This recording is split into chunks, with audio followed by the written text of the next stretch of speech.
Well, hello, everybody. Thanks for watching. Glad you come back to see some more. I saw some reports on some news channels about military members um, acting inappropriately and texting and making videos, inappropriate videos, um, and posting them online. These active duty people know that they do not have absolute First Amendment rights. Under the UCMJ, there's a number of articles that one can be charged with for what they're doing. But saying that they want Trump in the same place that Charlie Kirk is and flying their flags at their homes upside down, or saying they don't respect the President of the United States, or saying just a bunch of vile untruths, both about Charlie Kirk and President Trump. Made up lies, just flat out obvious lies. But then putting them on the internet. Like, oh, wow, I can just say and do whatever I want, and the military is not going to do anything about my actions. And them even believing that. A number of these men were captains and majors as well. Command level officers. And then you got the one, I'm retired from the Air Force, as many of you know. But to have a United States Air Force senior master sergeant out of Hurlburt Field, Florida, saying he doesn't respect Trump, flying his flag upside down, and saying that for his free speech, which he termed as hate speech, which I've never saw one instance of Charlie Kirk ever saying anything that even remotely sounded like hate speech. It just wasn't true. This senior master sergeant down there, from everything I've been able to see and read in his own videos, he's mentally unstable. He's not sound. I mean, he's probably a flight chief or something, and his spring's done been popped. This guy's loon. How can he be that way and nobody in the United States Air Force detect that this guy's not mentally correct? I mean, I don't understand where the chain of command is down at Hurlburt Field. Even the guys who work for him had to have known it. They should have went and reported it to their commander or or the chief master sergeant that he works for, or an officer that he works for, because this guy is obviously mentally impaired to a large degree to say what he said. You can all go to the internet and find it.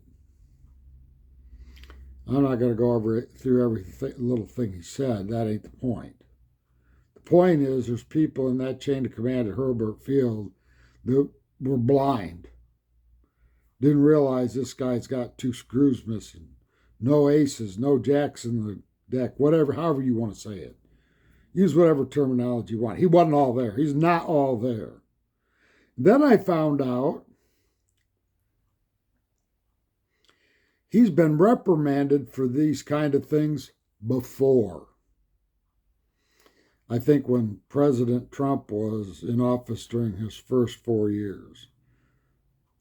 So it's not like they didn't know this guy was a really loose cannon.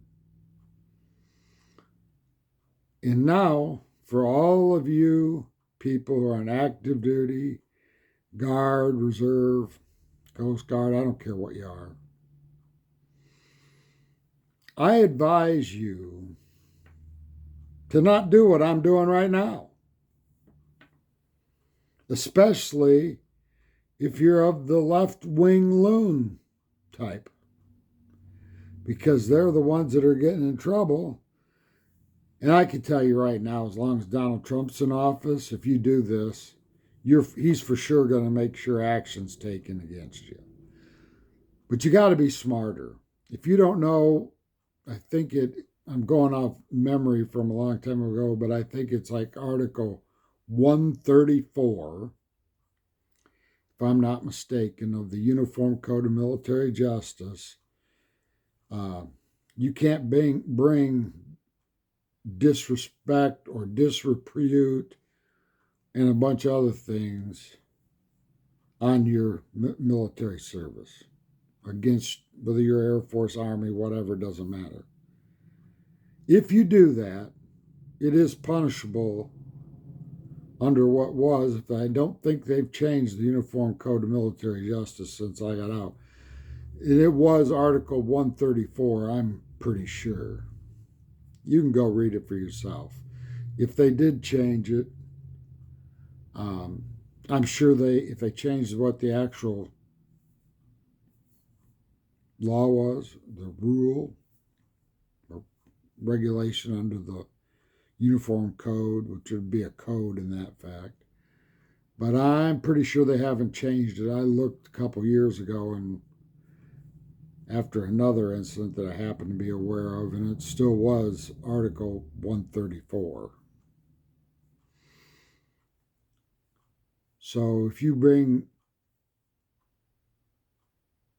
disrepute on you, your branch of service, the Department of Defense, or the President of the United States, you are for sure chargeable under 134. And if you are a senior NCO or an officer, it will be career ending. So if that senior master sergeant does have enough years to retire, I suggest he put in his paperwork now, if they let him retire. But for all of you on active duty,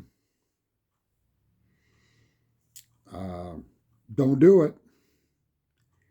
And for you civilians that are working for the Department of Defense in any capacity, guess what? You have employment regulations too.